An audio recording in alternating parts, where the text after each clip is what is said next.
देखो यहाँ पे जैसे पहले मैंने बोला कि अपना अपना लीनियर मोमेंटम कैसे कंजर्व होता है। अपने को मैंने आपको एक सिंपल सा बात बताया था, फोर्स वेक्टर क्या होता है, ये भी होता है rate of change of momentum, right. Force vector zero होगा, ये नेट फोर्स जिस दिन जीरो होगा, जिस दिन नहीं मतलब जैसे ही जीरो होगा, हम लोग मोमेंटम क्या कर सकते हैं, कांस्टेंट हो जाएगा, मोमेंटम कांस्टेंट हो जाएगा गाइस। और फिर अपन बोलते हैं कि भाई मोमेंटम कंजर्व, ये एकदम सिंपल वाला चीज था। फिर मैंने उसको एक बहुत बड़ा सा चीज आपको बोला था, तो आपको याद क्या रखना है, if the net force is zero on the system we can conserve momentum of the system.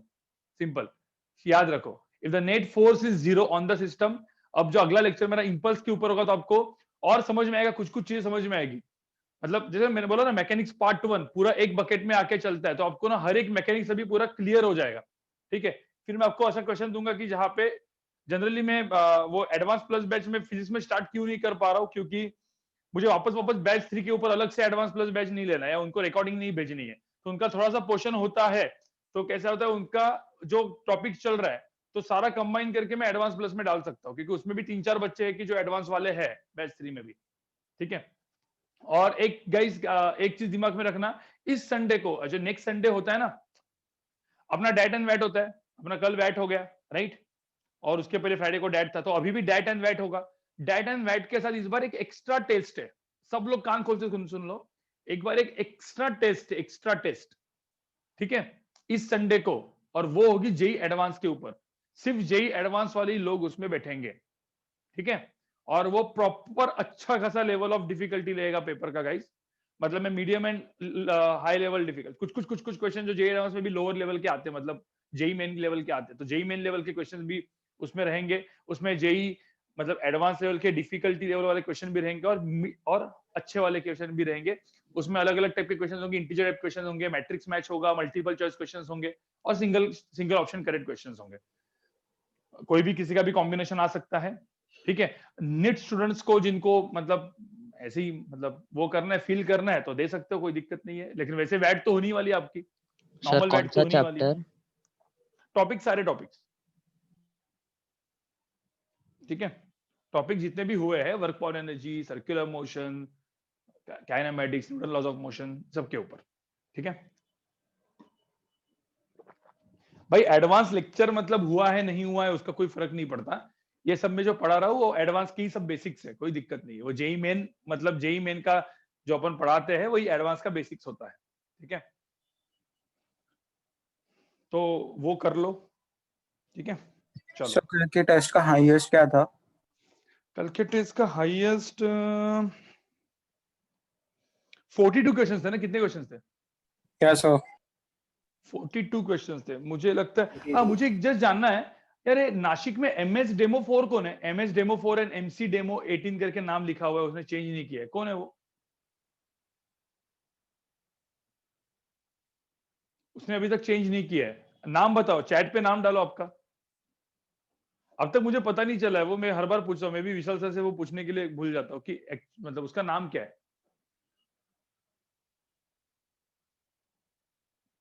Guys, Nashik.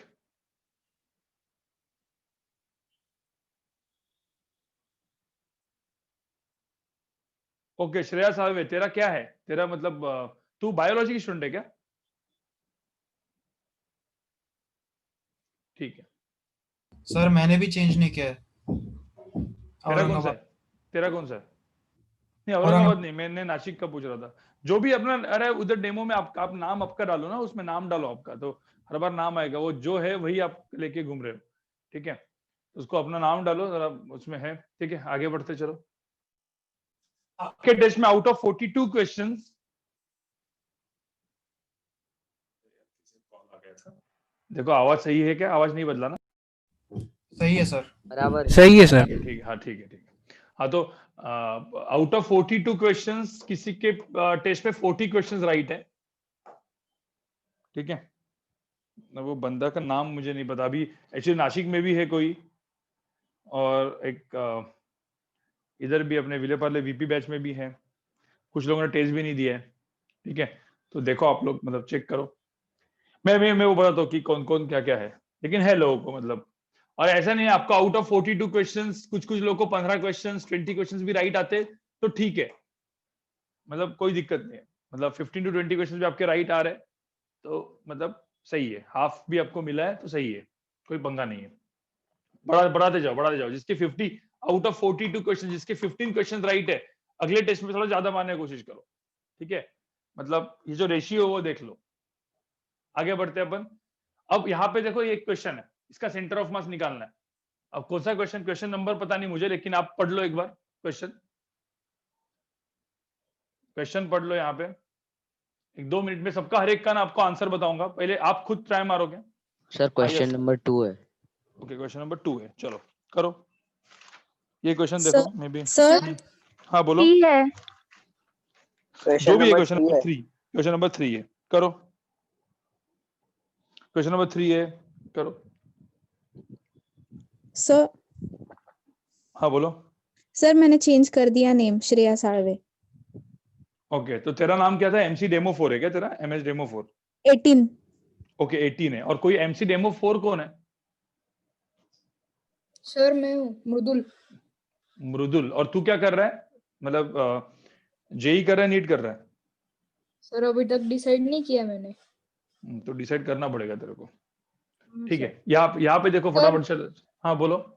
Sir 27 जो क्वेश्चन आहे ना, हाँ तो राईट आहे पण तिथे दाखवत नाहीये, म्हणजे तो रॉंग दाखवत किधर आहे किधर? हाँ वो टेस्ट देखते मध्ये। हैं। हाँ वो देखते टेस्ट में, वो देखते क्या है, वो बाद में देखते हैं। ये वाला करो पहले, क्वेश्चन नंबर ये पढ़ो जरा, सिर्फ आपको पढ़ना है, क्योंकि ये मैंने आपको होमवर्क के लिए बोला था। ट्राई तो किया होगा आपने, नहीं ट्राई किया होगा तो मैं अभी ट्राई करूंगा, आप सिर्फ देखोगे, इसका स्क्रीनशॉट लोगे और फिर घर में इस क्वेश्चन को वापस सॉल्व करके आपको सबमिट करना है, राइट? मैंने सबमिट करने के लिए बोला है, ठीक है। चलो, 7 homogeneous bricks each of length L are arranged as shown in the figure। ये 7 bricks है, ठीक है, they are arranged as shown in the figure। each brick is displaced with respect to one in contact by L by 10। find the x coordinate of the देखो, find the x coordinate of center of mass पूछा है, इसमें y पूछा ही नहीं है, find the x coordinate of center of mass पूछा है। तो अब सिंपल सी बात है, यहाँ पे देखो हर एक का लेंथ जो है वो कितना है? L है ना। ये एक ब्रिक होगा, तो दूसरा वाला है वो कितने से शिफ्ट है?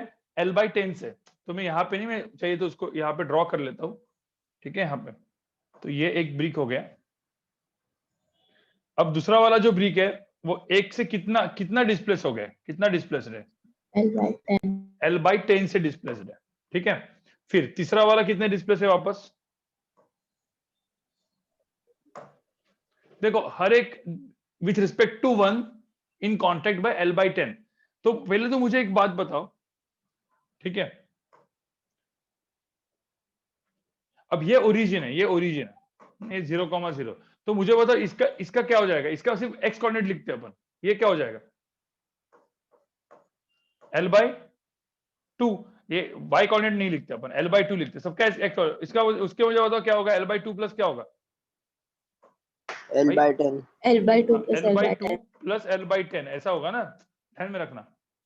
तो ये क्या हो जाएगा? L by 2 plus L by 10, क्योंकि ये कितने से डिस्प्लेस हुआ है मैं यहाँ पे लिखता हूँ, ये डिस्प्लेस हुआ है L by 10 से, ठीक है। तो L by 2 plus L by 10, तो कितना हुआ यहाँ पे? L by 2 plus L by 10 कितना होता है? 6 L by 10 6 L by 10। 6 L by 10 मतलब कितना?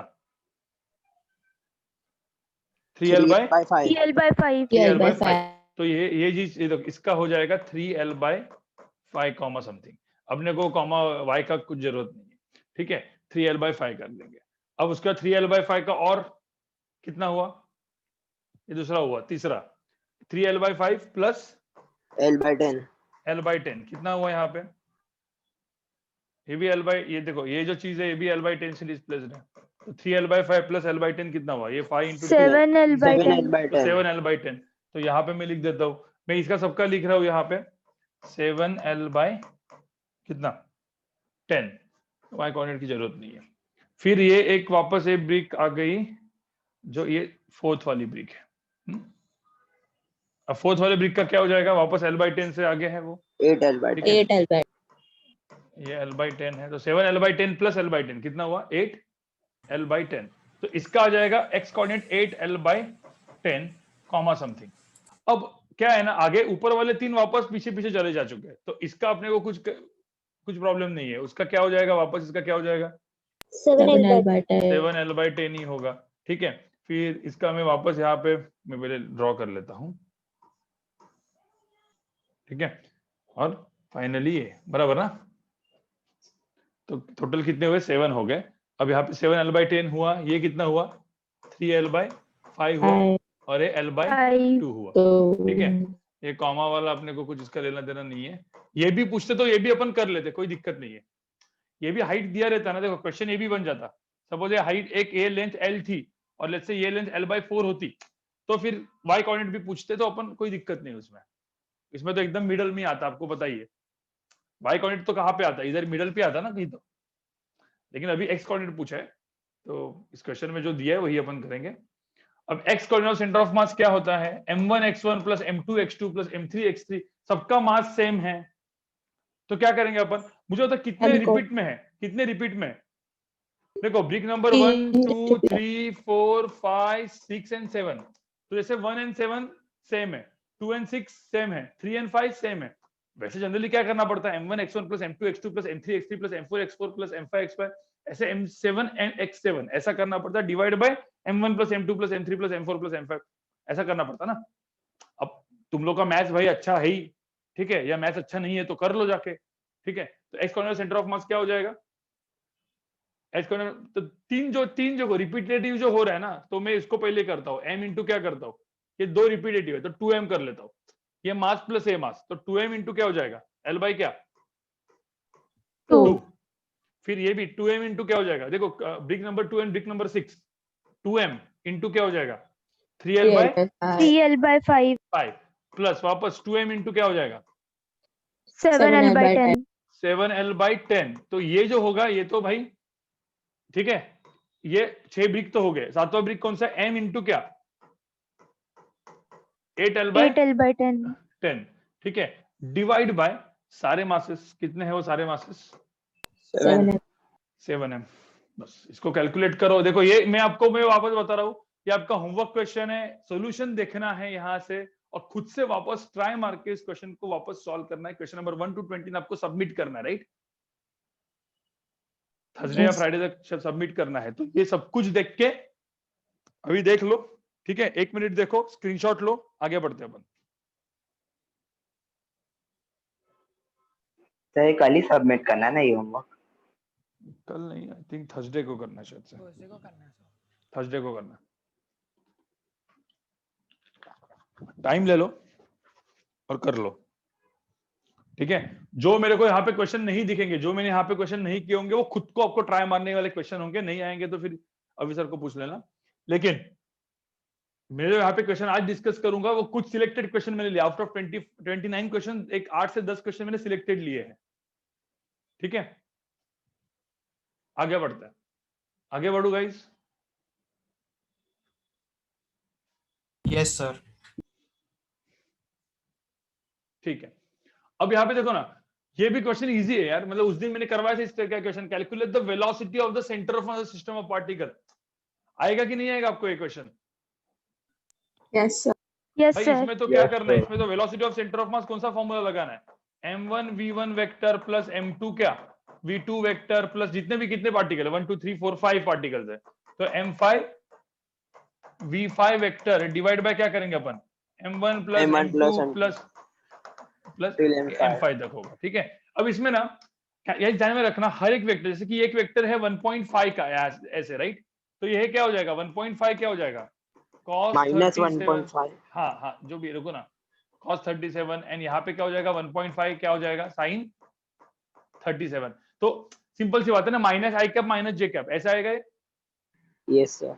गाइस यहाँ पे माइनस आई कैप माइनस जे कैप आएगा, यहाँ पे माइनस आई कैप प्लस जे कैप आएगा इसके लिए। तो ये पार्टिकल नंबर 1, ये पार्टिकल नंबर 2, ये पार्टिकल नंबर 3, ऐसे पार्टिकल नंबर 4 है, पार्टिकल नंबर 5 कर सकते हो ना आप? Yes sir. भाई इसमें मुझे करने की जरूरत नहीं, आप हर एक की velocity in terms of I cap J cap तो लिखने आती ही है, स्केलर वेक्टर में पढ़ाई था अपन ने, ठीक है। बस उसको m1 m1 ऐसा करते जाओ, डिवाइड बाय ये करते जाओ, हो गया तुम्हारा काम, ठीक है। तो क्वेश्चन नंबर 7 था, तो क्वेश्चन नंबर 7 तो मैंने ऐसे ही डाला, ठीक है। ये आपको खुद को आना चाहिए जो मैंने यहाँ पे आपको दिया है। कुछ कुछ देखो, पार्टिकल नंबर 2, पार्टिकल नंबर 4, ये तो एकदम इजी है, ठीक है। ये 3 आई कैप है, इसकी वेलोसिटी इसके अगले 0.4 जे कैप, एकदम सीधी। तो 3 एंड 5 का कंपोनेंट्स निकालना पड़ेगा। अब कंपोनेंट्स तो आता ही है, बचपन में इतना सिखाया आपने, मतलब 3 महीना पहले आपका बचपन था तब सीखा था मैंने, सीखा था आपने, राइट। चलो आगे करो, क्वेश्चन नंबर अभी आगे करते हैं। ये क्वेश्चन किसका है? मिस्टर वर्मा और एक मिनट दिखाओ ना। मिस्टर माथुर, क्या दिखाऊं? ये वाला। Last question.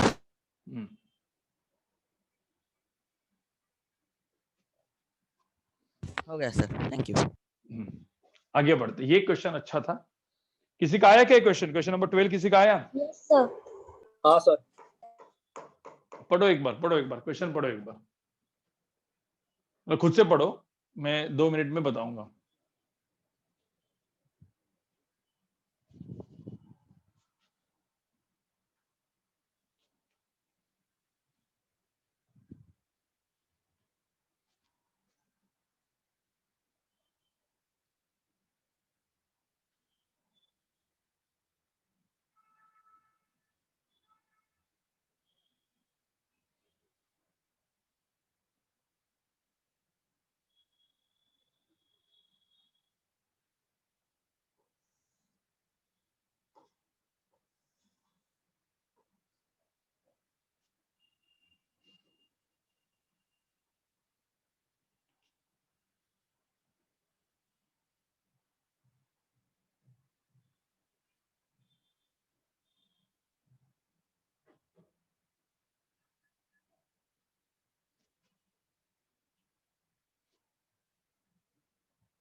देखो गाइस, क्वेश्चन ध्यान से पढ़ो।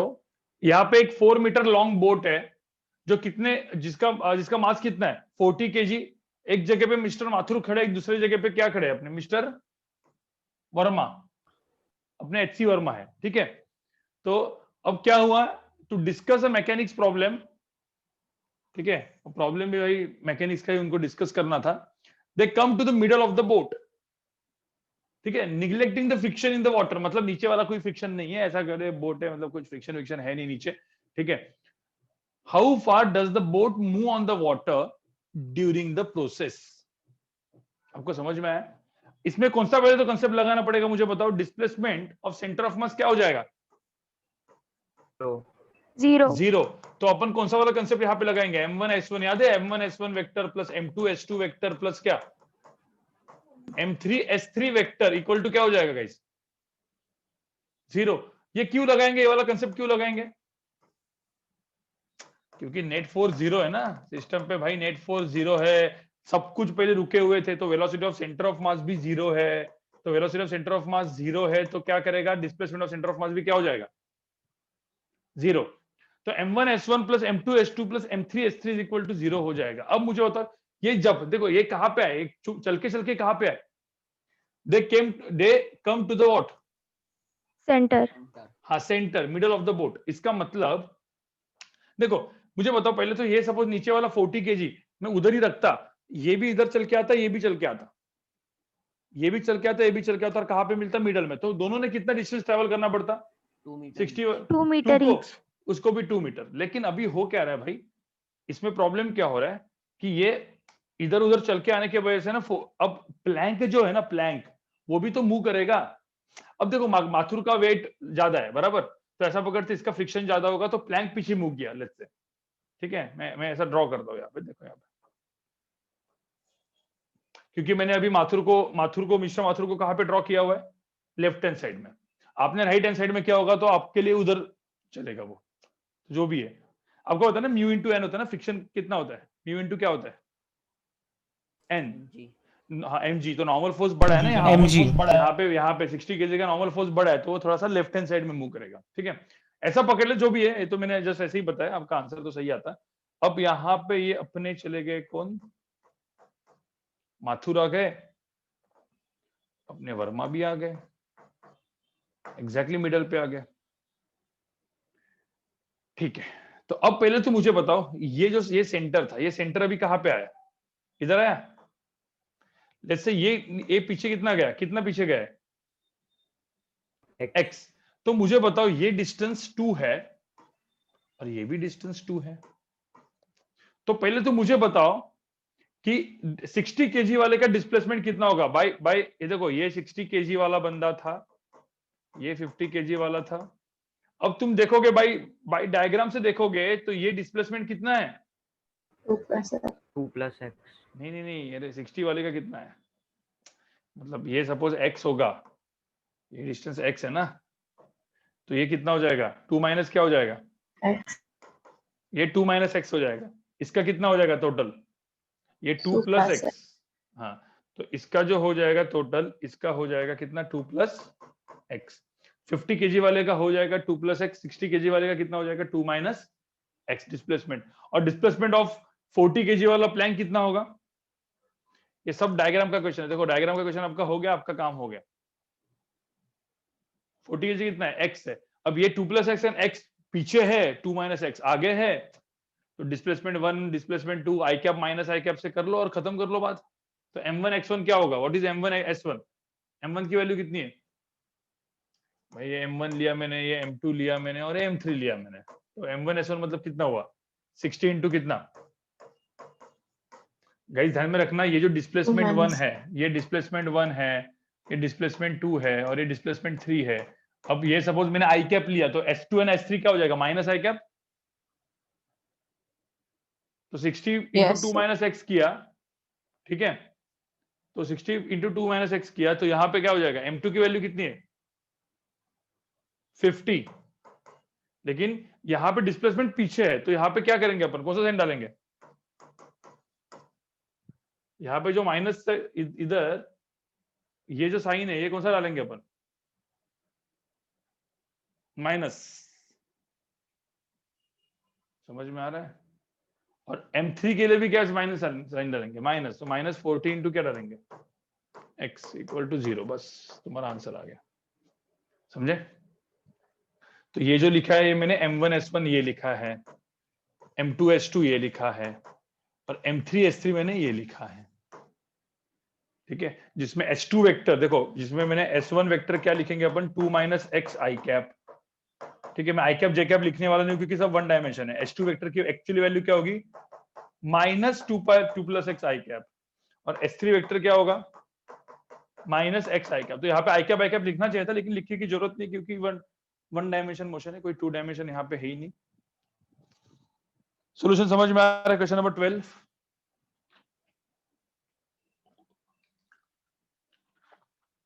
गाइस क्वेश्चन नंबर 12 का सॉल्यूशन समझ में आया, नहीं आया, यस सर। ठीक है। जिनको नहीं आया, वीडियो तुम्हारे पास है, ये भी तुम्हारे पास है, खुद को सॉल्व करना है, फिर इसका सॉल्यूशन देखना है। डायरेक्टली सॉल्यूशन मत देखो, जब आप सॉल्व करोगे तो कॉपी मत मारो, खुद से समझ के इस क्वेश्चन को सॉल्व करके फिर सॉल्यूशन लिखो, ठीक है, इंपॉर्टेंट है वो। चलो इसका स्क्रीनशॉट निकाल लो, स्क्रीनशॉट निकाल लो। जैसे मैंने बोला, आज सिर्फ डिस्कशन होगा, क्वेश्चन सॉल्विंग होगा, ठीक है। Okay, you made it look easy. तो वो देखो, जब मैं बताऊंगा, जब मैं एक्सप्लेन करूंगा तो इजी ही लगेगा गाइस, इजी ही लगने वाला है। ये खुद से स्ट्राइक होना है आपको, तो उसको भी स्ट्राइक होने के लिए टाइम लगेगा। जब आप बहुत सारे क्वेश्चन सॉल्व करते जाओगे तो ऑटोमेटिकली ना बाद में 1 साल के बाद ना खुद से स्ट्राइक होना चालू होगा आपको, ठीक है। तो सर अभी ऐसे क्वेश्चंस के लिए मिनिमम कितना टाइम लगना चाहिए करने को? मतलब तुम स्टार्टिंग में कर रहे हो तो, मतलब खुद से कर रहे हो तो, हाँ सर, खुद से। तो आधा घंटा भी लग सकता है, 15 मिनट से आधा घंटा खुद से ट्राई मारेगा तो लग सकता है। सर एग्जाम में कितना लगना चाहिए? एग्जाम में यार देख, एग्जाम में तब 2 साल के बाद तुम एग्जाम दोगे, तब तो ये 3 मिनट में बनना चाहिए, 2 से 3 मिनट। उतना लेवल पर पहुंचना है तुमको, अभी तक पहुंचे नहीं हो, पहुंचेंगे अपन, धीरे धीरे पहुंचेंगे। क्या हर एक चीज का फट करके नहीं आने वाले तुमको, ठीक है। Yes sir. कोई दिक्कत नहीं, अभी 15 से 20 मिनट 30 मिनट भी लग सकते हैं आपको घर पे सॉल्व करने के लिए एक एक क्वेश्चन को HC वर्मा के, क्योंकि कुछ कुछ क्वेश्चन तो बहुत अच्छा है। क्वेश्चन नंबर 19 बहुत अच्छा है, क्वेश्चन नंबर 28 भी बहुत अच्छा है, 29 भी बहुत अच्छा क्वेश्चन है, देखा होगा आपने। चलो आगे बढ़ते हैं। ये ले लो, इसका स्क्रीनशॉट ले लो, ले लिया क्या? Yes sir. चलो Yes, वेरी गुड। sir. अभी चलो ये वाला क्वेश्चन पढ़ो, ये वाला क्वेश्चन पढ़ो, इजी था क्वेश्चन। अभी क्वेश्चन पढ़ो, पढ़ने मतलब दिखने में बहुत बड़ा है लेकिन है इजी।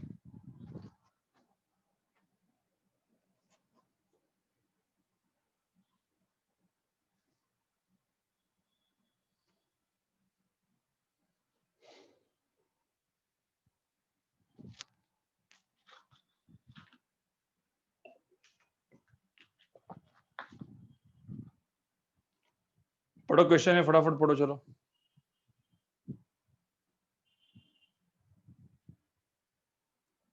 परम समझ में आ रहा है क्या? परम, परम Modi, Yes, sir. Yes, sir. Try मारा था तूने? Yes, sir. ओके, वापस एक बार ये सारे सारे क्वेश्चन जो मैं यहाँ पे करा रहा हूँ घर पे जाके वापस ट्राई मार, ठीक है? हाँ. ट्राई मार और फिर ये कर ले। चलो अब क्वेश्चन नंबर 13 में देखो, एक्चुअली यहाँ पे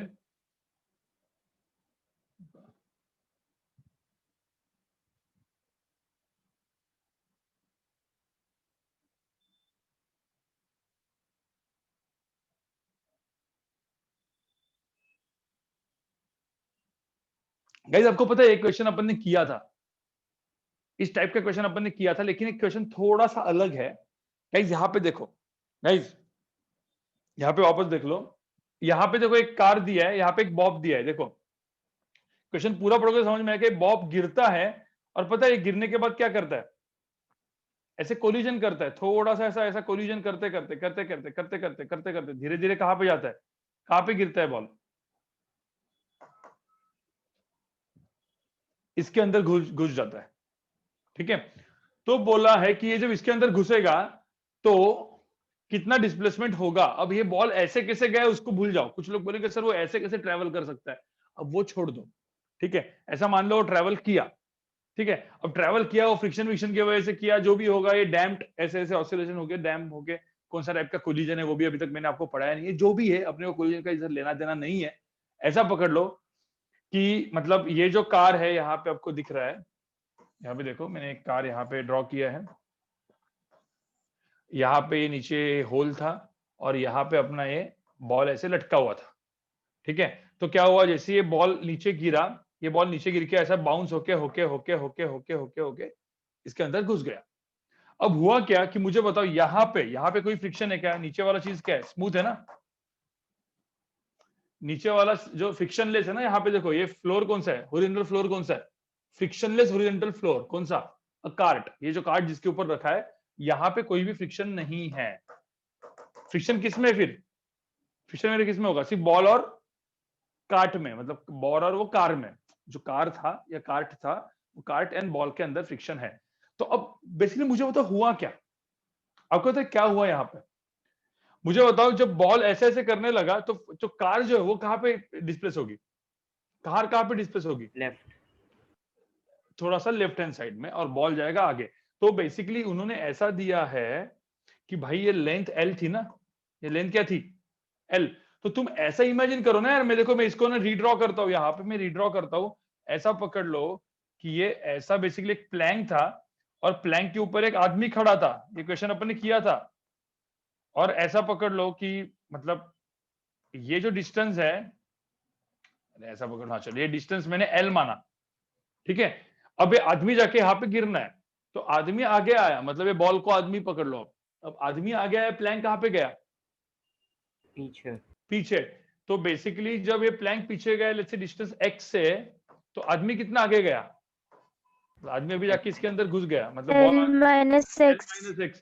तो बस भाई यही क्वेश्चन है, कुछ है ही नहीं इसमें। बस इसको आपको देखो, मतलब ये जो प्लैंक था, अब ये जो प्लैंक था ना उसका मास था m, ठीक है? और जो आदमी था उसका मास कितना था? किधर दिखा है? स्मॉल m होगा, अब हाँ स्मॉल m, ठीक है? यहाँ पे देखो ये स्मॉल m था, ये कैपिटल M था मास, क्वेश्चन में देखो। तो इसका स्मॉल m है, तो सिंपल सी बात है, यहाँ पे क्या करेंगे अपन, वापस वही फंडा, m1s1 plus m2s2 equal to क्या कर देंगे, 0 कर देंगे।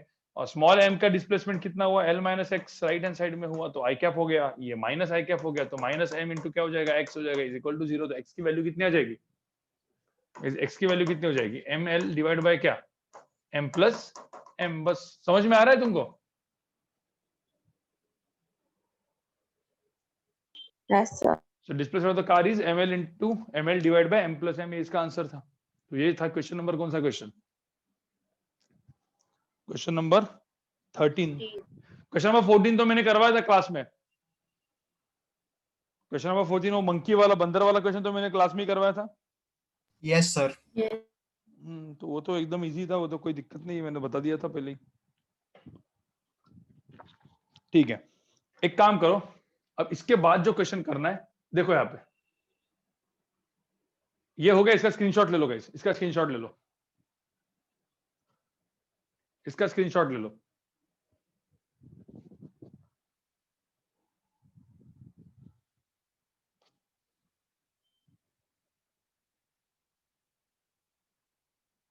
आगे बढ़े? Yes sir. अब ये अच्छा क्वेश्चन है, किसी का हुआ क्या क्वेश्चन नंबर 19? ये क्वेश्चन नंबर 19 अच्छा क्वेश्चन।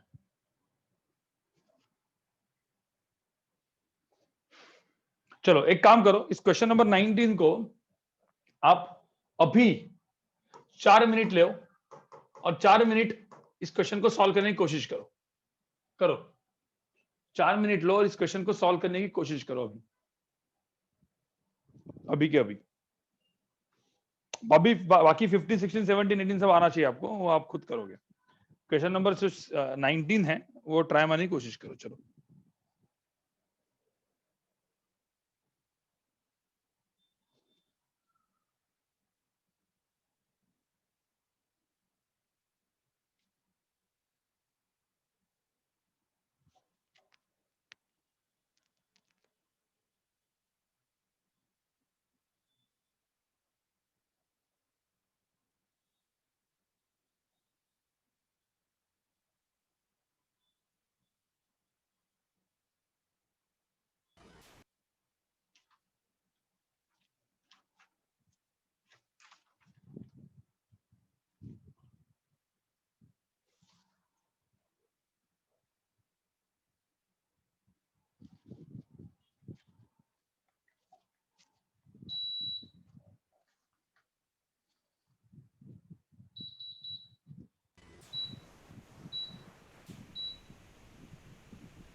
चलो एक बात मुझे बताओ, चलो आपने क्वेश्चन तो मतलब अभी पढ़ा होगा या कुछ किया होगा, पहले तो मुझे एक बात बताओ, कोई है यहाँ पे जो मतलब हैंड रेज कर लो, कोई है यहाँ पे जो मुझे इस क्वेश्चन को एक्सप्लेन कर सके कि क्या है क्वेश्चन? कोई भी आदमी है जो इस क्वेश्चन को एक्सप्लेन कर सके कि क्वेश्चन क्या है?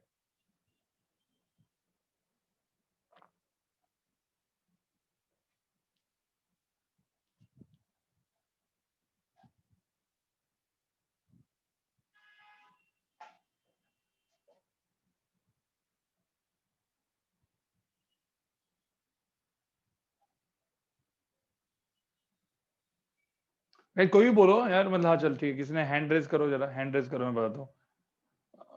ओके, इन्होंने किया है। स्वयं मैं तुझे नहीं पूछूंगा, तुझा तू भी बोलती है बहुत। चलो ठीक है, और कोई ये जो कॉमन नाम दिख रहे जो बहुत बोल रहे हैं, दूसरे कोई बोलो। जिन्होंने हैंड रेज किया वो तो कॉमन नेम्स है। कोई जिन्होंने हैंड रेज किया ही नहीं, ऐसे कोई जो लोग होंगे बताओ जरा। शिरा तेरा भी आवाज आता है, तो तू भी नहीं। कोई और कोई? ठीक है, सृष्टि कुमारी तू बोल, क्या करेगी, कैसे कर सकती है? मतलब सिर्फ एक्सप्लेन कर, मतलब कोई दिक्कत नहीं है, जो भी है। गलत हुआ तो गलत हुआ, कोई दिक्कत नहीं है। अब मुझे सिर्फ एक्सप्लेनेशन चाहिए कि क्या हो सकता है, फिर अपन इस क्वेश्चन को सॉल्व करेंगे। बताओ यस, बताओ। सिद्धि तूने पढ़ा क्या क्वेश्चन को? सिद्धि Yes, sir. क्या करेगी? मतलब, there's a man who has fallen from a building of height capital H, और फिर after at a small h height from the ground, he throws the bag. He wants to throw the bag, so क्यों लेकिन why does he want to throw the bag? इधर से गिरा, voice नहीं आ रहा है प्रॉपर्ली। आवाज आ रहा है? आ शायद नहीं रहा आ रहा है है। क्या? Yes, sir. Your voice is clear. हाँ क्लियर, ठीक है। मुझे बताओ कि why will he throw the bag, मुझे बताओ। सो बैक थ्रो करेगा, उससे उसे आगे एक्सेलरेशन आएगा और वो पॉन्ड में जाके गिर पाएगा। अभी एक्सेलरेशन वगैरह मत बोलो, Force मतलब level, मोमेंटम मतलब मोमेंटम ही बोल दो। देखो क्या होता है, अब ऐसा पकड़ लो यार, तुम ऊपर से कूद रहे हो, कोई ऐसा फील किया कि भाई सुसाइड करना है, तो इस बंदे ने सुसाइड करने की कोशिश किया, ठीक है। अब सुसाइड कर रहा था बेचारा, नीचे गिर रहा था। अब गिरते गिरते उसको क्या दिखाई दे? उसको दिमाग में आया, अरे नहीं यार, जिंदगी तो बहुत अच्छी है, मुझे रंगीन है, मुझे जीनी है। उसको क्या दिखाई दिया? बाजू में क्या दिखाई दिया? पॉन्ड। तो बचने का उसको वो आ गया, चल बच सकता हूं मैं, लेकिन पॉन्ड पे जाऊंगा। देखो यहाँ पे कोई एयर फ्रिक्शन नहीं है, आप लोगों एयर का कंसेप्ट मत लगाओ, मतलब वो नीचे ऊपर मारते हैं ना, स्काई डाइव करते हैं, उसमें एयर फ्रिक्शन की वजह से इधर उधर जाते हैं। एयर फ्रिक्शन है क्या यहाँ पे? No, sir. no sir. No air friction ना, ध्यान में रखना, if there is no air friction ना, आप कुछ नहीं कर सकते। आप नीचे नीचे गिरते गिरते आपको ऐसा लगेगा मैं उधर जा सकता हूँ, इधर जा सकता हूँ, ऐसा आड़ा टेढ़ा होके आप नहीं जा सकते, because there is only gravity. समझ में आ रहा है? इधर आप नॉर्मली ऐसा कूदते हैं ना वहां से, तो प्रोजेक्टाइल मोशन होता है। आप सीधा गिरेंगे तो सिर्फ सीधा नीचे free fall due to gravity होने वाला आपका, इधर उधर आप नहीं जा सकते। लेकिन लकीली इस बंदे के पास क्या था? बैग था। तो बैग उसको बचा सकता है। कैसे? देखो यहाँ पे कैसा है, ये नीचे कुछ हाइट पे आया, मतलब h-h, जैसे h हाइट से गिरा ये बंदा, जब ये इधर आया, ठीक है, ये बंदा इधर आया, ये बंदा है, अब इसके हाथ में जो बैग था ना, अब वो क्या करेगा पता है? इस बैग का मास कितना था गाइस? स्मॉल एम, और बंदे का मास था कैपिटल एम। इसका ये, हाँ, अब उसने क्या किया है ना, उसने इस बैग को यहां पे थ्रो कर दिया। समझ में? उसने बैग को थ्रो कर दिया। अब पता ना एक्शन रिएक्शन, बुलेट में से गन निकलती है, गन इधर बुलेट इधर जाए तो गन कहां पे जाती है? रिकॉइल वेलोसिटी पता है ना? रिकॉइल। क्यों रिकॉइल होगा? क्योंकि एक्शन रिएक्शन फोर्स आता है, आपने फोर्स डाला तो उतना ही इक्वल अपोजिट फोर्स किसके ऊपर लगेगा? आदमी के ऊपर। तो हाँ, मैन के ऊपर। अब बेसिकली सपोज ऐसा पकड़ लेते हैं कि इसका वेलोसिटी v1 लेते हैं, इसका वेलोसिटी v2 लेते हैं, तो बैग कुछ तो इधर गिर जाएगी। सॉरी, एक मिनट। ओके, तो बैग जो है आप देखोगे तो बैग कहां पे गिर जा रही है?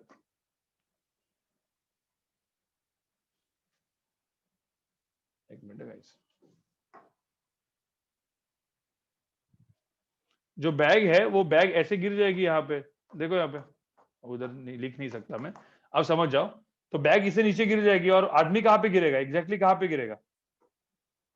पॉन्ड में। तो आदमी का भी प्रोजेक्टाइल मोशन होगा, ठीक है। तो बेसिकली ये जो क्वेश्चन है ना गाइस, ये कौन सा क्वेश्चन है? प्रोजेक्टाइल मोशन का क्वेश्चन है, ठीक है। तो अब मुझे बताओ यहाँ पे मोमेंटम कंजर्वेशन कहाँ पे लगेगा? मुझे बताओ, नेट फोर्स मुझे बताओ, यहाँ पे नेट फोर्स 0 है क्या m प्लस m सिस्टम में? मुझे बताओ m प्लस m सिस्टम में नेट फोर्स 0 है क्या? बताओ या नहीं है भाई? यस नहीं, यहाँ पे net force along y axis है। यहाँ पे नेट फोर्स कहाँ पे 0 है? अलोंग क्या, कौन सा एक्सिस? X axis. तो ये बहुत इंपॉर्टेंट है, F net along x axis 0 है। क्यों पता है ना?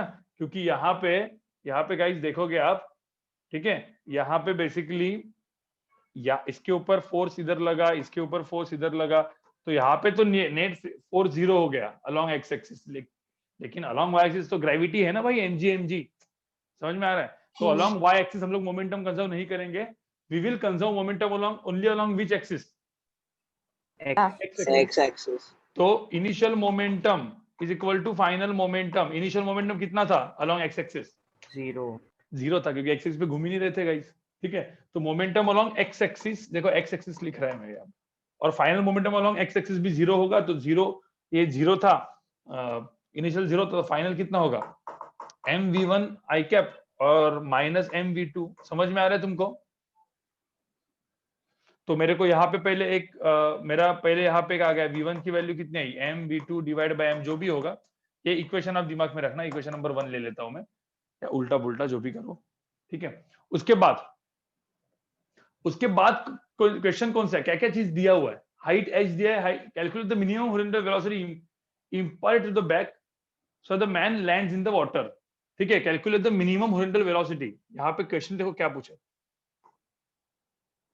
यहाँ पे पूछा है कैलकुलेट द मिनिमम, मतलब क्या पूछा है बेसिकली? v2 की वैल्यू निकालनी है, सॉरी v2 की वैल्यू निकालने का। तो v2 की वैल्यू क्या होगी? mv1 डिवाइड बाय क्या हो जाएगा? m, बराबर ना?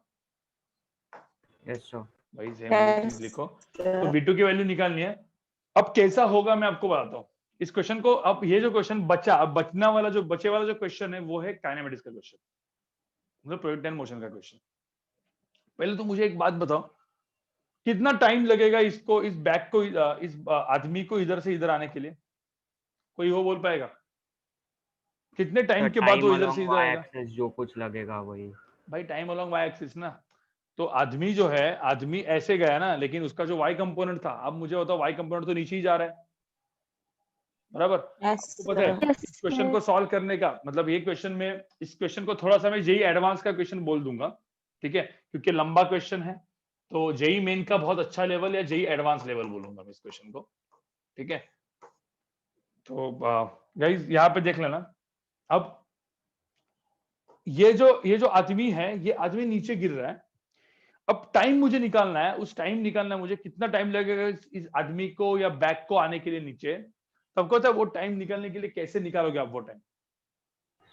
शॉर्टकट तरीका, इनिशियल वेलोसिटी लेंगे पहले। हाँ, तो वो नहीं करना है, क्योंकि यहाँ पे ना, आपने देखो यहाँ पे कुछ ना कुछ बॉडी की क्या होगी, वेलोसिटी होगी ना, इनिशियल वेलोसिटी नीचे इस आदमी की, वो अब निकालने गए ना यार, तो आपका ना कैलकुलेशन बहुत क्या हो जाएगा, लंबा हो जाएगा। अब देखो ना, लंबा कैलकुलेशन हो जाएगा। इतना नहीं करना है। आपको पता है आपका कहाँ पे इनिशियल वेलोसिटी आदमी की 0 थी, बताओ मुझे? टॉप पे।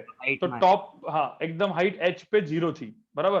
तुम मुझे बोल सकते हो कि सपोज आदमी जो है, आदमी को नीचे आना है, टोटल यहाँ से यहाँ पे गिरना, हाइट h के लिए कितना टाइम लगेगा? मैं ऐसा पकड़ सकता हूँ, आदमी को यहाँ से यहाँ पे आने के लिए मैंने लेट से लिया टाइम कितना, t1, और आदमी को ये डिस्टेंस आने के लिए टाइम कितना लिया मैंने, t2। तो मुझे बताओ ये वाला टाइम करने के लिए कितना टाइम लगेगा? t1 माइनस क्या? हाँ, क्योंकि यहाँ पे इनिशियल वेलोसिटी 0 है, तो क्वेश्चन इजीली सॉल्व होगा। अब s is equal to ut plus half a t square लगाते हो guys, s is equal to ut plus half a t square लगाते हो, जिसमें u की वैल्यू 0 हो गई, तो एक बार s क्या लो, कंप्लीट h लो, एक बार डिस्प्लेसमेंट कंप्लीट h लो, वहां पे जो टाइम बचा वो क्या बचा, हाफ इंटू जी इंटू क्या बचा, t1 स्क्वायर, बराबर ना? यस अरे मतलब डिस्प्लेसमेंट भी माइनस, ग्रेविटी भी माइनस, माइनस माइनस प्लस में डायरेक्ट लिख दिया, अभी आप बड़े हो गए, ठीक है। h equal to half gt1 square हो गया। इसके बाद t2 की वैल्यू कैसे निकालोगे? h minus small h is equal to क्या करेंगे, हाफ इंटू जी इंटू क्या करेंगे, t2 स्क्वायर। मुझे क्या चाहिए, t1 माइनस t2। जो मेरा टाइम है t, वो क्या है, t1 माइनस क्या है, T2 है तो T1 माइनस T2 तो आ ही जाएगा आपका, कितना है अंडर रूट ऑफ क्या 2h/g minus under root of क्या, थोड़ा सा लंबा टाइप का इक्वेशन बनेगा, समझ में आ रहा है ना, मतलब T1 की वैल्यू 2h/g है का अंडर रूट, T2 की वैल्यू 2h माइनस h/g है का इसका अंडर रूट। मैं क्या लिखा है समझ में आ रहा है ये चीज सबको?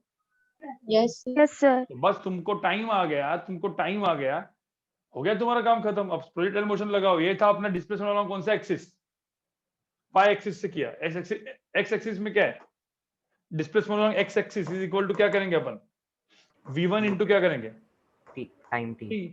Time t। तो t की वैल्यू पता है, डिस्प्लेसमेंट अलोंग एक्स एक्सिस है कितना, पॉइंट का कितना x है ना वो, तो इसमें मुझे होता है v1 की वैल्यू क्या है x बाय क्या है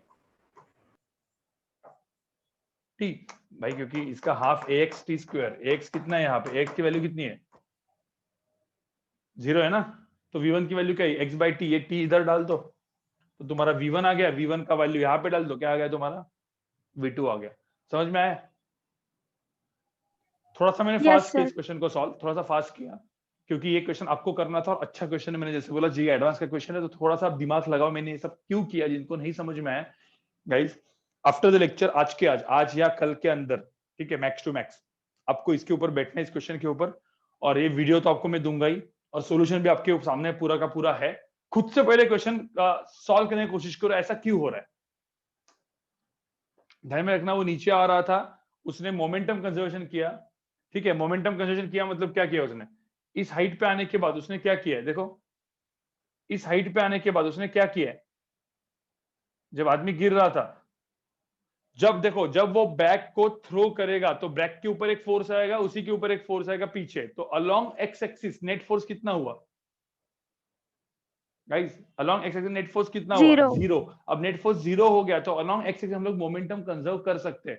देखो बैग और दोनों नीचे अलोंग वाई एक्सिस आ रहा है, लेकिन मैंने मोमेंटम कंजर्वेशन कहां पे किया है गाइस, देखो ना यहाँ पे लिखा है no momentum conservation net force 0 along x axis है, तो मैंने मोमेंटम कंजर्वेशन कहां पे किया है, अलोंग कौन सा एक्सिस किया है एक्स, इसलिए मैंने एक्स एक्सिस लिखा है वहां पे।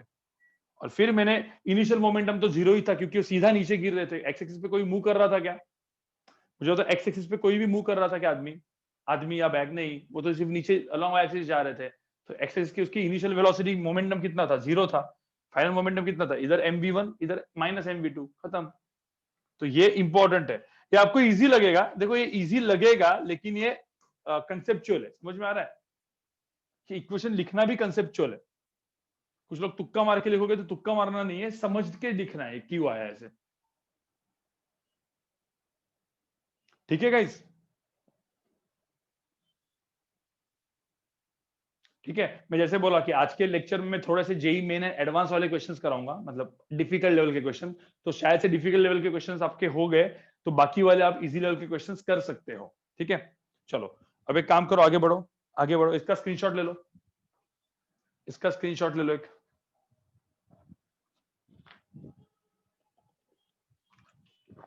आगे भी अच्छे क्वेश्चन वेट कर रहे हैं आपका, ले लिया कोई स्क्रीनशॉट ले लिया, कोई क्वेश्चन कोई इस चीज को वो नहीं करेगा, स्क्रीनशॉट लेके रखो, मैं पीडीएफ भेज दूंगा, लेकिन कोई भी इस क्वेश्चन को डायरेक्टली कॉपी नहीं करेगा, समझेगा, वीडियो वापस देखेगा, वापस खुद से करेगा और फिर होमवर्क सबमिट करेगा। ये आपके लिए बोल रहा हूं मैं, खास करके एडवांस वाले लोग, जो लोग यहाँ पे एडवांस के लिए प्रिपेयर करना चाहते हैं उनके लिए बता रहा हूं मैं। जेई नीट के लिए जो ठीक है चल जाएगा। सर हम लोग के ग्रुप में अभी तक एक भी पीडीएफ नहीं आया है। हाँ मैंने आज सबको बोला है, मतलब आज मैंने मैडम को बोला है कि पीडीएफ सब जगह भेज दो, हेमांगी और ईशल मैडम को, ठीक है। उस दिन ही भेजा था मैंने लेकिन उन्होंने भेजा नहीं, अभी आज मिल जाएगा। अब यहाँ पे देखो क्वेश्चन पढ़ोगे, ये कौन सा क्वेश्चन है, रेल रोड कार वाला कौन सा क्वेश्चन है, देखो कौन सा क्वेश्चन है, 26 है 26। हाँ तो क्वेश्चन नंबर 26 एचसी वर्मा का क्वेश्चन नंबर 26 है, ठीक है। पढ़ो, लेकिन एक क्वेश्चन पढ़ो जरा। यस गाइस, मैं दिवाली के पहले एक मीटिंग रखने वाला हूं, जैसे मैंने बोला ना दिवाली के जस्ट पहले मैं एक मीटिंग रखूंगा जिसमें आपको ये बताऊंगा कि दिवाली में आपको क्या पढ़ना है, कैसे पढ़ना है, कितना पढ़ना है, कितना टाइम स्पेंड करना है बैकलॉग के लिए, ठीक है, वो अलग से, वो सारे बैचेस के लिए कंबाइंड मीटिंग होगी, वो रखूंगा मैं, लेकिन तब तक के लिए पहले ये तो कर लो सब, ठीक है।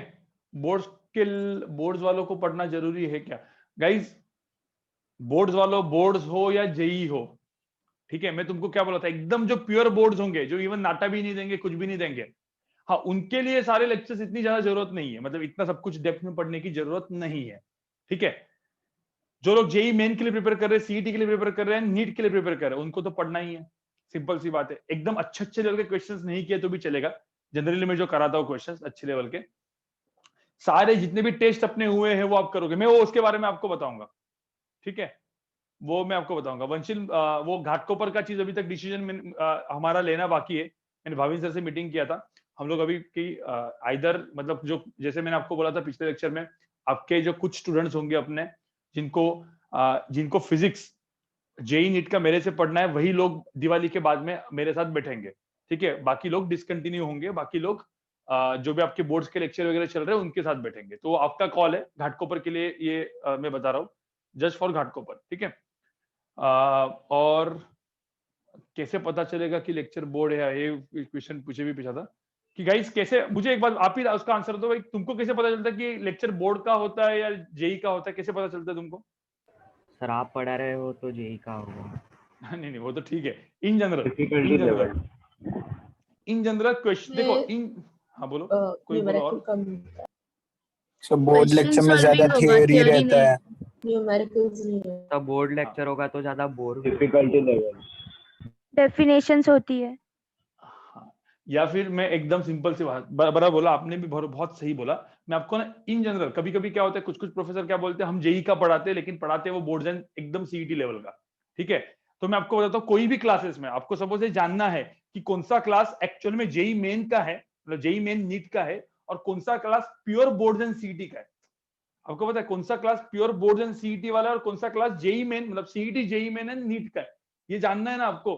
तो सीक्वेंस ऑफ टॉपिक देखने का, सीक्वेंस ऑफ टॉपिक, ठीक है। सीक्वेंस ऑफ टॉपिक मतलब क्या, सपोज फिजिक्स में मैं वापस आपको बता रहा हूं, फिजिक्स में पहले 4 टॉपिक, स्केलर वेक्टर, पता है अब मैंने क्या पढ़ा था, scalar vector, calculus, kinematics and Newton laws of motion, ये नहीं होंगे, ये टॉपिक, पहले 4 टॉपिक ये नहीं होंगे, तो समझ जाने का वो क्लास कौन सा है, बोर्ड्स वाला है, ध्यान में रखना, बोर्ड्स एंड सीईटी का, क्योंकि हमेशा इसके बिना आप आगे जा ही नहीं सकते। कुछ लोग बहुत बाद में पढ़ाते हैं, कुछ लोग वो करते हैं, वो सब बेवकूफ बनाने के धंधे, वो फिर एचएससी का सिलेबस वो करते हैं, आपको कंसेप्ट समझ में नहीं आएंगे, कंसेप्ट समझ में नहीं आएंगे तो आप रटना चालू करोगे, ठीक है। तो इतना ध्यान में रखना, अभी कोई दिक्कत नहीं है, अभी तो इतना टाइम होने के बाद तो आपको पता ही चल जाएगा। इन जनरल कोई दोस्त होगा आपका, उसको सपोज वो होना है, चेक करना है कि उसका क्लास कौन सा वाला क्लास है, ठीक है। अब यहाँ पे देखो गाइस, रेल रोड कार, ठीक है, अभी पता नहीं है रेल रोड कार क्यों नहीं लिखते, नॉर्मल कार लिख देते, बहुत बड़ा चीज है। अब यहाँ पे देखो, a railroad car of mass m is at rest on horizontal rail when a man of mass m starts moving on the car towards the engine. If the car recoils with the speed v backward on the rail, with what velocity is the man approaching the engine? Question कर पाओगे यहाँ पे, direct question है। Yes sir. Guys ये question मैंने दिया था ना आपको, याद है कि नहीं है, मतलब मैंने इस टाइप का क्वेश्चन डायरेक्टली करवाया था आपको। Yes sir. Yes sir.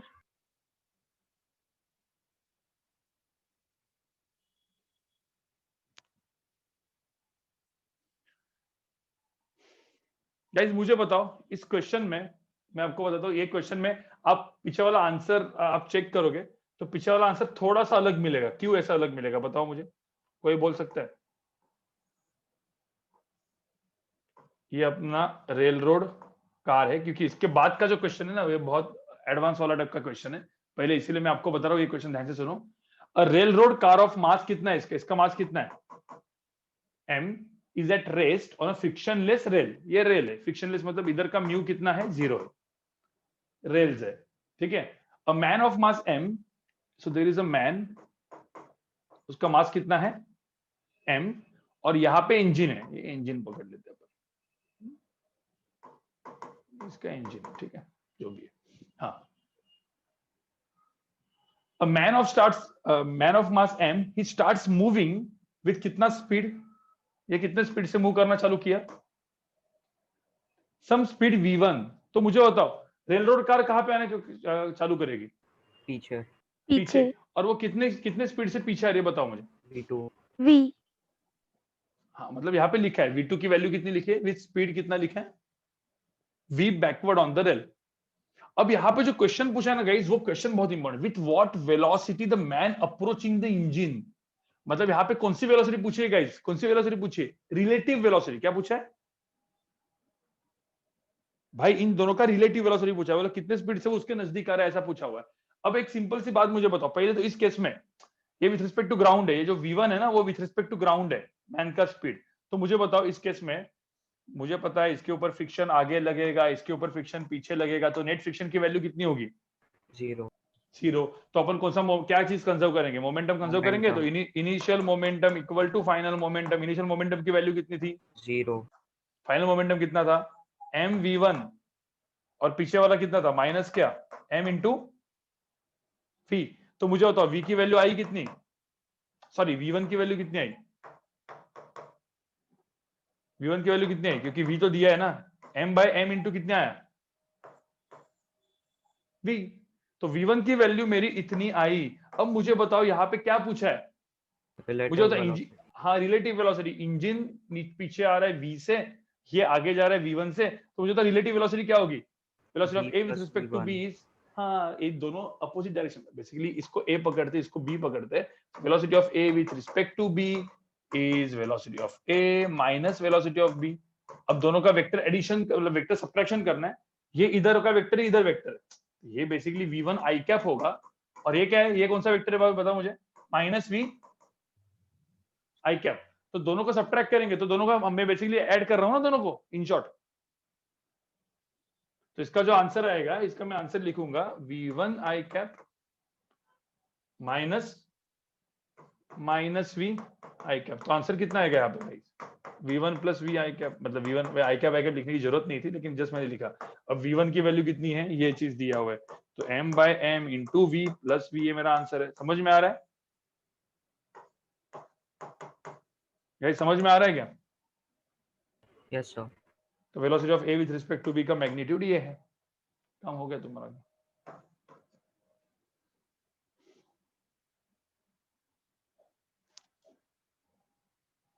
ठीक है, क्वेश्चन नंबर 26 मैंने अभी करवाया गाइस, क्वेश्चन नंबर 26 करवाया, थोड़ा सा फास्ट जा रहा हूं मैं, क्यों, क्योंकि होमवर्क के क्वेश्चन है, इनको आपको वापस इधर से हिंट लेना है, जो भी मैंने आपको यहाँ पे बताया हिंट लेना है, वीडियो का रिकॉर्डिंग आपको मिलेगा ही मिलेगा, खुद से इस क्वेश्चन को वापस सॉल्व करो, ठीक है, और खुद से स्ट्राइक करने की कोशिश करो, मतलब आफ्टर हिंट अभी डायरेक्टली वीडियो मत देखो या कोई भी सोल्यूशन मत देखो, खुद से वापस इस क्वेश्चन को थोड़ा सा मतलब रिलैक्स हो जाओ, क्वेश्चन को वापस देखो और खुद करने की कोशिश करो, ठीक है।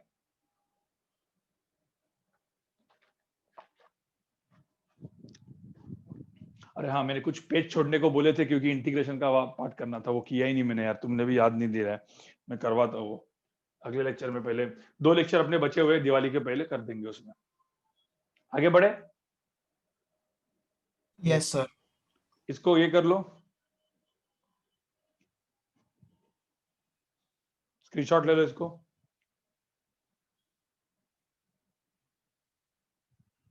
वो 27th वाला क्वेश्चन है, वो आपको करना है, ये क्वेश्चन आपको करना है, क्योंकि 28th वाला क्वेश्चन बहुत बढ़िया क्वेश्चन है, ठीक है।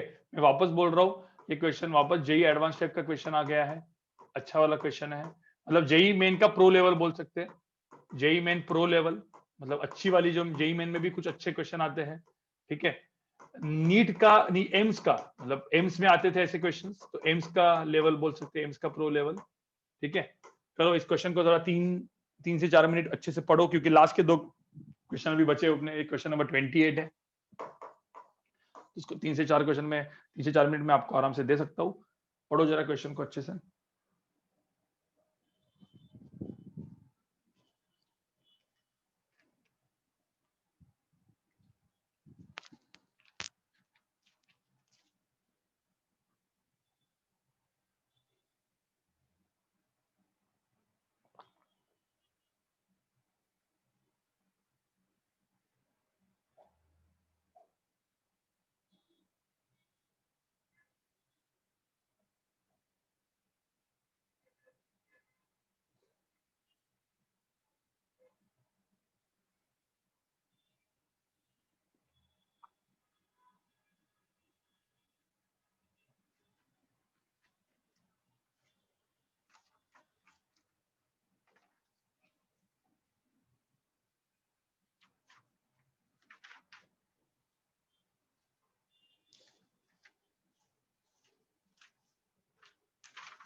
गाइस पढ़ा ये क्वेश्चन आपने पढ़ा? Yes sir. ठीक है, यहाँ पे क्या क्या दिया है मुझे बताओ, यहाँ पे क्या क्या दिया है क्वेश्चन देखो, यहाँ पे क्या क्या दिया है। 2 persons, देखो यहाँ पे देखो, there are 2 persons each of mass m are standing at the 2 extreme of the, मैं एक काम करता हूँ इस चीज को यहाँ पे देखो, यहाँ पे ड्रॉ किया हुआ है, ये इसका भी मास m है, इसका भी मास m है, बाद में वापस रीड्रॉ करूंगा मैं। दोनों मस्त अपने खड़े हैं, ठीक है, इसका मास कैपिटल M दिया हुआ है। पहले सब कुछ क्या है, पहले सब कुछ सिस्टम क्या हुआ है, रुकी हुई है ना, पहले रेस्ट पे है, फिर लेफ्ट वाला जंप मारता है, फिर राइट वाला जंप मारता है। तो लास्ट में कार का स्पीड पूछा हुआ उन्होंने, जो कार है ना उसका स्पीड पूछा हुआ है, वेलोसिटी ऑफ द कार। देखो यहाँ पे क्या पूछा है, velocity of the car of the both the person have jumped of. ठीक है, तो अब यहाँ पे अपन देखते हैं इस क्वेश्चन को कैसे सॉल्व करना है। मैं इसको 2 स्टेप में करता हूँ। स्टेप वन में पहले एक आदमी जंप मारता है, तो मैं यहाँ पे ड्रॉ कर लेता हूँ, ठीक है, फिर उधर ड्रॉ कर लेता हूँ। पहले मुझे बताओ, ये अब ये एक कार है, ठीक है, अब ये कार में ये आदमी था, अब अपना आदमी तो ऐसा ही होता है, ठीक है, इसका भी मास m, इसका भी मास m, इसका कैपिटल M। पहले मुझे बताओ यहाँ पे इस आदमी ने जंप मारा, देखो ये बहुत ही इंपॉर्टेंट चीज है, the person on the left jumps to the left with horizontal speed, कितना u। यहाँ पे एक चीज लिखा है, एक चीज लिखा है with respect to what, with respect to what, state of the car before jump. देखो गाइस, ये मैं यहाँ पे जो लिख रहा हूँ ये बहुत इंपॉर्टेंट सेंटेंस है इस पूरे क्वेश्चन का, state of the car before jump. देखो ये वाला, ये state of the car before jump. मुझे बताओ, अब इस आदमी ने ये रिलेटिव, बेसिकली कौन सा वेलोसिटी है, कौन सा वेलोसिटी है, रिलेटिव इसका मतलब रिलेटिव वेलोसिटी, मतलब velocity of man relative with respect to car है। ध्यान में रखना, दिस इज, ये जो दिया है ना, it is velocity of man minus क्या होगा, वेलोसिटी ऑफ क्या होगा यहाँ पे, देखो मैं एकदम ऊपर टॉप में लिख रहा हूँ, velocity of man with respect to car. चलो इधर ही लिख देता हूँ, velocity of man with respect to car is what, velocity of man minus क्या, वेलोसिटी ऑफ कार। और जो दिया है ना ये velocity of man with respect to car, ये देते हैं, या ये क्या दिया है मैंने, मेरे को u। Actually velocity of man u नहीं दिया है, ये अपने को वेलोसिटी ऑफ क्या चाहिए, मैन चाहिए ना अपने को।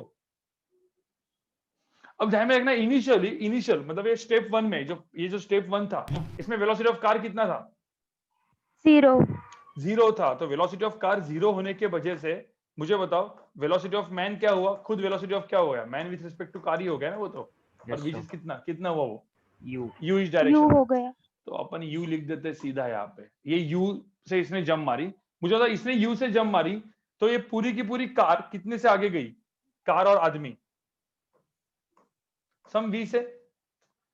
चलो v1 पकड़ लेते, v1 समझ में आ रहा है मैं आपको क्या बोल रहा हूं मैं? Yes sir. देखो क्योंकि इसके ऊपर, इसके जब जंप मारेगा इसके ऊपर फ्रिक्शन इस तरफ है, तो इन दोनों के ऊपर फ्रिक्शन किस तरफ है, इस तरफ है ना, तो ये इधर जाएगा, ये राइट हैंड साइड जाएगा। तो अब मुझे बताओ, कार एंड वो सिस्टम अपन ने माना, तो initial momentum should be equal to क्या होगा, फाइनल मोमेंटम। इनिशियल मोमेंटम की वैल्यू कितनी हो गई थी, 0। अब फाइनल मोमेंटम में क्या हुआ पता है, ये मास और ये मास दोनों साथ में थे ना, इसने जंप नहीं मारा तो ये ऐड हो जाएगा, तो m प्लस m दोनों कितने से स्पीड से जा रहे हैं, v1 से जा रहे हैं, ठीक है। और पीछे ये जो जंप मारा तो इसका स्पीड कितना था, u, तो mu कर देंगे अपन इसको। समझ में आ रहा है? yes, ये क्या हो गया, ये कौन सा इक्वेशन नंबर हो गया, इक्वेशन नंबर क्या हो गया, 1। तो इससे v1 मिल गया। अब सेकंड स्टेज में क्या हुआ, देखो सेकंड स्टेज में क्या हुआ, अब यहाँ पे मैं सेकंड स्टेज लिखता हूँ। सेकंड स्टेज में ऑलरेडी ये जो रेल रोड कार है ना, ये वाली, अब ये विथ ये आदमी ऑलरेडी कितने से मूव कर रहे थे, v1। मैं यहाँ पे लिख रहा हूँ, ये v1 से ऑलरेडी मूव कर रहे थे। देखो गाइस, ये v1 से ऑलरेडी मूव कर रहे थे, तो अब स्टेट ऑफ द कार, यहाँ पे वेलोसिटी ऑफ कार 0 है क्या, नहीं है। अब इस बंदे ने जंप मारी कितने स्पीड से, वापस कितने स्पीड से, u स्पीड से विथ रिस्पेक्ट टू कार। तो बेसिकली ध्यान में रखना, इसके हिसाब से देखो, इस इक्वेशन के हिसाब से what is velocity of man, what is velocity of man, u plus velocity of, velocity of man with respect to car plus क्या, वेलोसिटी ऑफ क्या, car. So velocity of man with respect to car कितना है, ये चीज दिया है u, और velocity of u i cap, ये u से जंप मारता है, वो भी u इस तरफ है, u i कैप, और v1 भी इस तरफ है, तो बेसिकली इसका आंसर कितना हो जाएगा, वी यू प्लस क्या हो जाएगा, V1. v1। तो ध्यान में रखना वेलोसिटी ऑफ मैन इस केस में कितना हुआ, u प्लस कितना हुआ, मैग्नीट्यूड लिख रहा हूं मैं, u प्लस कितना हुआ, v1। तो बेसिकली ये जो मैन है उसने जंप मारा कितने से, u प्लस कितने से, v1। तब क्या हुआ, ये आफ्टर वाला जंप वाला केस है। तब इसका जो नया वेलोसिटी बना किसका, कार का। तो कुछ लोग बोलेंगे सर कार पीछे जाएगी, तो तुम लोग को पीछे जाएगा तो -v2 लिखो, कोई दिक्कत नहीं। लेकिन अपन क्या करते हैं, कार थोड़ी स्लो डाउन होगी, ठीक है, कार थोड़ी स्लो डाउन होगी, तो कार का स्पीड अभी v1 से कितना हुआ, v2 हो गया। अब मुझे एक बात बताओ, इसमें भी तो क्या कंजर्व होगा, इसमें भी तो इसमें तो फ्रिक्शन इधर लगेगा, फ्रिक्शन इधर लगेगा, मोमेंटम कंजर्व होगा। अब यहाँ पे जब मोमेंटम कंजर्व होगा तो मैं लिखूंगा initial momentum should be equal to कौन सा मोमेंटम, फाइनल। लेकिन एक चीज दिमाग में रखना, इनिशियल मोमेंटम अभी 0 है क्या यहाँ पे, दोनों कार और वो आदमी दोनों जा रहे हैं साथ में। अब दोनों साथ में जा रहे हैं तो अपन क्या लिखेंगे, m प्लस m।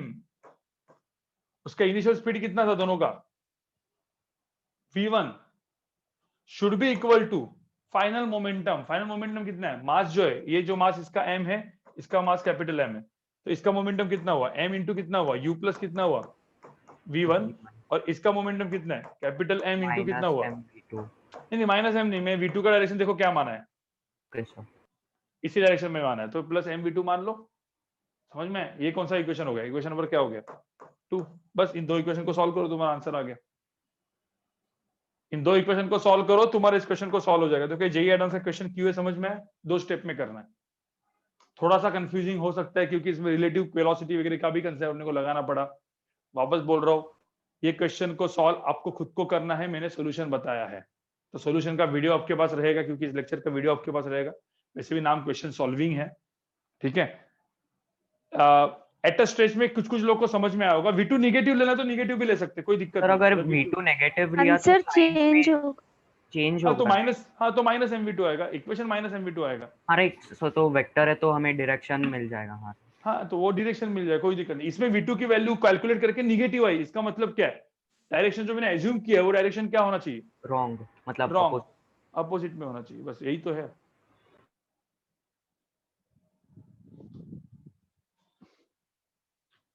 गाइस मैं वापस बता रहा हूं, ये क्वेश्चंस के ऊपर, मतलब ये वीडियो देखने के पहले आपने एटलीस्ट इस क्वेश्चन के ऊपर आधा से आधा घंटा तो स्पेंड करना होना चाहिए, ठीक है। जो आपने सपोज नहीं किया होगा तो मैं वापस बता रहा हूं, आपने हिंट ले लिया, आपको समझ में आया, कुछ ना कुछ मैंने किया है, मोमेंटम कंजर्वेशन से ही मैंने किया हुआ है, ठीक है। खुद से आप घर पे जाके इस क्वेश्चन को वापस ट्राई करो, टाइम बिताओ उस क्वेश्चन के ऊपर और वापस इसका सोल्यूशन यहां से देख लो, ठीक है, तभी आपको अच्छे समझ में आएगा, ठीक है। अब लास्ट का क्वेश्चन है गाइस, क्वेश्चन नंबर 29, इसका भी स्क्रीनशॉट निकाल दो आप लोग।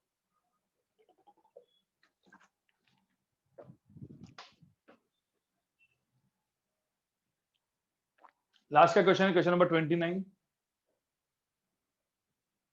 मैंने सारे थोड़े से अच्छे लेवल के क्वेश्चंस आज करवाए क्लास में इधर, ठीक है। अब ये क्वेश्चन जरा देख लो, ये क्वेश्चन भी अच्छा क्वेश्चन है, इसका बहुत ही अच्छा एडवांस वाला क्वेश्चन बनता है जो क्वेश्चन नंबर 61 62 है बाद में, एकदम इस चैप्टर के एंड में। इस चैप्टर में आफ्टर 50 क्वेश्चन नंबर 50 बहुत सारे एडवांस लेवल के क्वेश्चंस है इस चैप्टर में।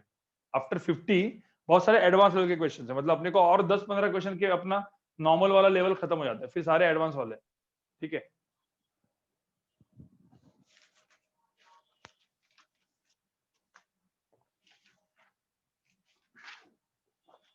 पढ़ो क्वेश्चन नंबर 29 पढ़ो, कोई बताने की कोशिश करो मुझे इस क्वेश्चन को कैसे करना है। तो 2 मिनट लो। इधर हम करके भी कर सकते हैं, वर्क डन बाय नॉर्मल इधर आएगा क्योंकि दोनों सरफेस मूवेबल्स है। हाँ वो क्वेश्चन नंबर 61 में लेना है, अभी के लिए और केन थ्योरम से नहीं करना है, डायरेक्ट करना है इस क्वेश्चन को।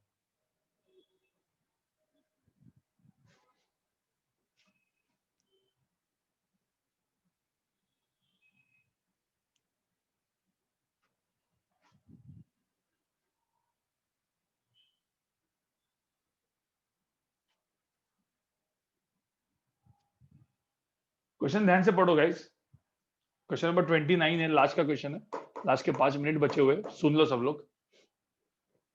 पहले क्वेश्चन नंबर पढ़ लो। कुछ लोग तो इस क्वेश्चन तक पहुंचे भी नहीं होंगे, मतलब ट्राई नहीं मारा होगा यहाँ पे। आधे लोग तो 50% लोग तो मुझे लगता है कि जस्ट ऐसे ही बैठे होंगे डायरेक्ट लेक्चर में, चलो क्वेश्चन सॉल्विंग हो रहा है, बैठ लेते हैं बिना कुछ सॉल्व करते, बिना कुछ ट्राई करके। तो गाइस एटलीस्ट अभी जाने के बाद घर पे जाके ट्राई मार लो 2 दिन में। मैंने बोला ना आपको, जो करंट टॉपिक चल रहा है उसको प्रॉपर तरीके से पढ़ते रहना, नहीं तो वो भी बैकलॉग बन जाता है। तो ठीक है, अभी आपको अच्छा खासा छुट्टी मिल रही है तो ठीक है, ठीक है, छुट्टी मिल रही है तो उसको यूटिलाइज आप कर सकते हो छुट्टी को। लेकिन उसके बाद का जब फिजिक्स स्टार्ट होगा मेरा आफ्टर दिवाली, उसमें बैकलॉग नहीं रहना चाहिए, साथ में चलते रहना है, ठीक है। और एकदम हीट एंड थर्मोडायनामिक्स वगैरह सब चालू होने वाला है, heat and thermodynamics, ray optics. तो आपको ऐसा मतलब इजी वाले टॉपिक, बोरिंग वाले टॉपिक होंगे, थोड़े से बोरिंग होंगे वो, लेकिन इजी वाले टॉपिक आने वाले, ठीक है। तो एक्चुअल में पार्ट 2 भी आपको खरीद के रखना है। क्वेश्चन नंबर 29 देखो यहाँ पे, figure shows a small block of mass m। यहाँ पे देखो ये small block of mass m, वापस मैं इसको ड्रॉ करूंगा। ये small block of mass m है which is started with speed v। ये v से निकल रहा है, देखो यहाँ पे v स्पीड से निकल रहा है, ठीक है। अब मुझे बताओ ये पूरा का पूरा सरफेस जो है वो कौन सा सरफेस है? फ्रिक्शनलेस। फ्रिक्शनलेस सरफेस है, फ्रिक्शनलेस है। मुझे बताओ फ्रिक्शनलेस है मतलब फ्रिक्शन है ही नहीं। तो मुझे बताओ ये ब्लॉक इधर तक आएगा तब तक कुछ होगा क्या? No sir. भाई इधर तक आएगा ये मूव ही नहीं करेगा क्योंकि फ्रिक्शनलेस है। कब ये ब्लॉक, बड़ा वाला ब्लॉक कब मूव करना चालू करेगा? बड़ा वाला ब्लॉक सर जब वो सर्कुलर मोशन में सेट होगा। हाँ, जब ये उसके ऊपर चढ़ेगा। क्यों? उसके ऊपर जब चढ़ेगा तो क्या होगा? देखो जब ये ब्लॉक इसके ऊपर चढ़ना चालू करेगा ना मास m, तो क्या होगा?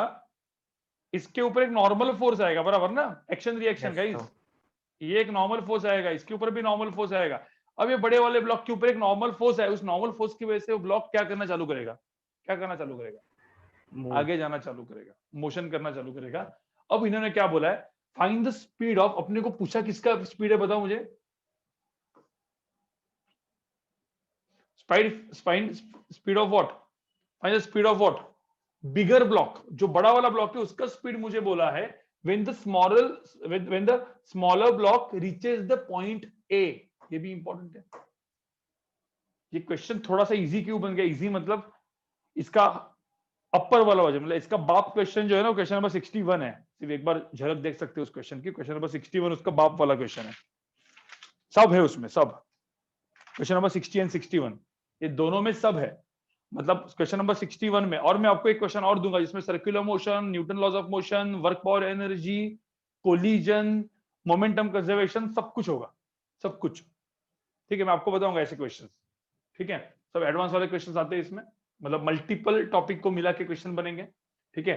तो अभी के लिए यहाँ पे सब लोग देख लो, मैंने यहाँ पे जैसे इस चीज को ड्रॉ कर लेता हूँ। यहाँ पे ये ऐसा था,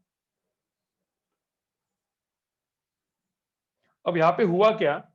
देखो यहाँ पे ये मास m वेलोसिटी v से जा रहा है। देखो ये क्वेश्चन कितना इजी बनने वाला है। देखो मास m वेलोसिटी v से जा रहा है, मुझे बताओ ये मास कहां तक आएगा? ये ऐसे घूमते घूमते घूमते घूमते घूमते घूमते आया, किधर तक आया? इधर तक आएगा। कुछ होगा क्या इसको, बड़े वाले ब्लॉक को? नो सर, नहीं होगा, क्योंकि यहाँ पे ना भाई इधर भी फ्रिक्शन 0 है और ऊपर भी फ्रिक्शन 0। जनरली क्या होता था, फ्रिक्शन की वजह से आगे पीछे आते थे, लेकिन यहाँ पे फ्रिक्शन है ही नहीं तो आगे पीछे जाएंगे ही नहीं। अब जैसे ये ब्लॉक इसके ऊपर चढ़ने लगा, क्या होने लगा? Speed reduce. हाँ नहीं स्पीड रिड्यूस वगैरह मत बोल। ये जो कैपिटल M है वो कहाँ पे जाने चालू हो गया? लेफ्ट। हाँ, लेफ्ट हैंड साइड में जाना चालू होगा। तो मैं एक ना नया वाला पोजीशन का ड्रॉ करता हूँ। लेट्स से कुछ थोड़ा सा ऐसा कुछ पहुंचा, समझो ये चीज को थोड़ा समझो, ठीक है। अब ये ब्लॉक अपना, ये नीचे वाला ब्लॉक भी आगे जा रहा है, और अब ये ब्लॉक कहां पे पहुंचा है गाइस? ये वाला ब्लॉक कहां पे पहुंचा इस केस में? स्मॉल m इधर पहुंचा है। अब मुझे बताओ जब स्मॉल m इधर पहुंचेगा तो स्मॉल m की कितने स्पीड होंगे? एक ऊपर भी तो स्पीड होगा, कितना होगा? इसको मैं v2 पकड़ता हूँ या vy पकड़ता हूँ। इस स्मॉल m का एक यहाँ पे भी स्पीड होगा vx। तो मुझे बताओ बिगर ब्लॉक का भी स्पीड कितना होगा? बिगर वाले ब्लॉक का इधर कितना स्पीड होगा? vx ही होगा भाई। वेज कंस्टेंट याद है ना? नहीं तो फिर वो क्या हवा में जाएगा क्या? ऐसा होता है क्या ये जा रहा है दोनों हवा में अपने अपने जा रहे हैं? ऐसा होता है कभी? साथ में चिपक के ही चलते हैं।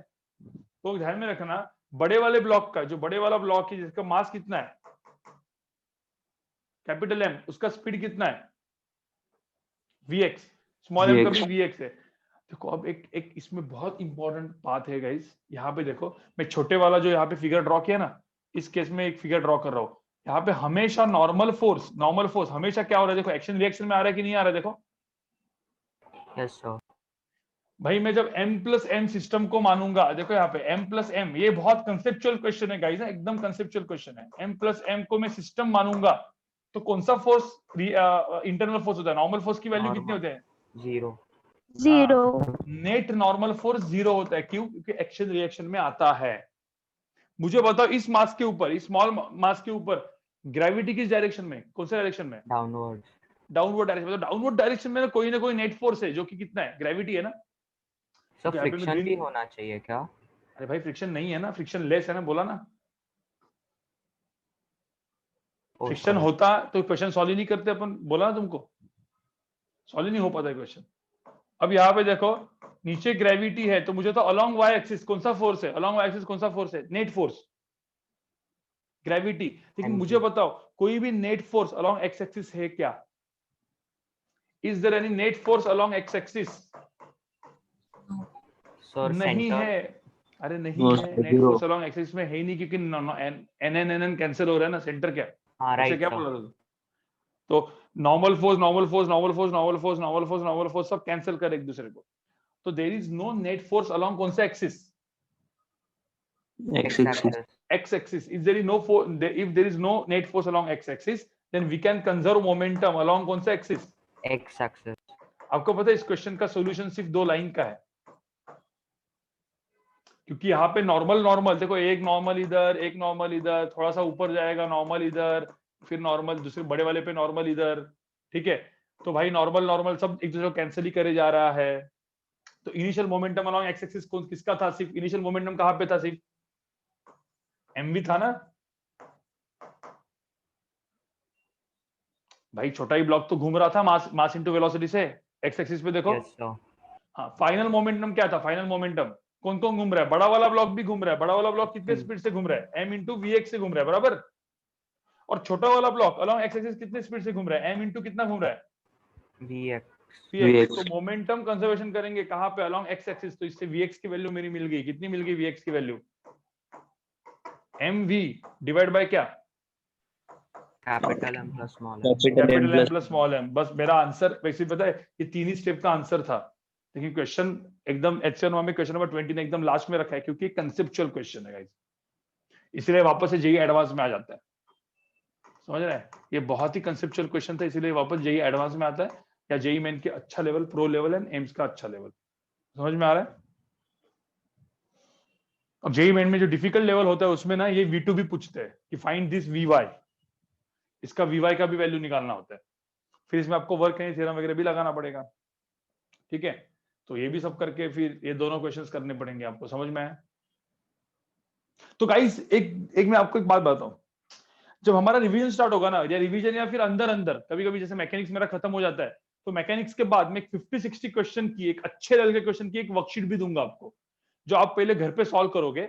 और जिस तरीके से आज मैंने लेक्चर लिया, सिर्फ क्वेश्चन सॉल्विंग फटाफट, ठीक है, उस तरीके क्वेश्चन सॉल्विंग अपन उस वर्कशीट पे भी करेंगे। तो वो क्या करेंगे, आप वर्कशीट वापस सॉल्व करोगे, मेरा वीडियो भी देखोगे, और ऐसा करते रहेंगे, ठीक है। तो ऐसी सारी चीजें अपनी होती रहेगी, जैसे पोर्शन आगे बढ़ेगा ना, वैसे सारी चीजें होती रहेगी अपनी।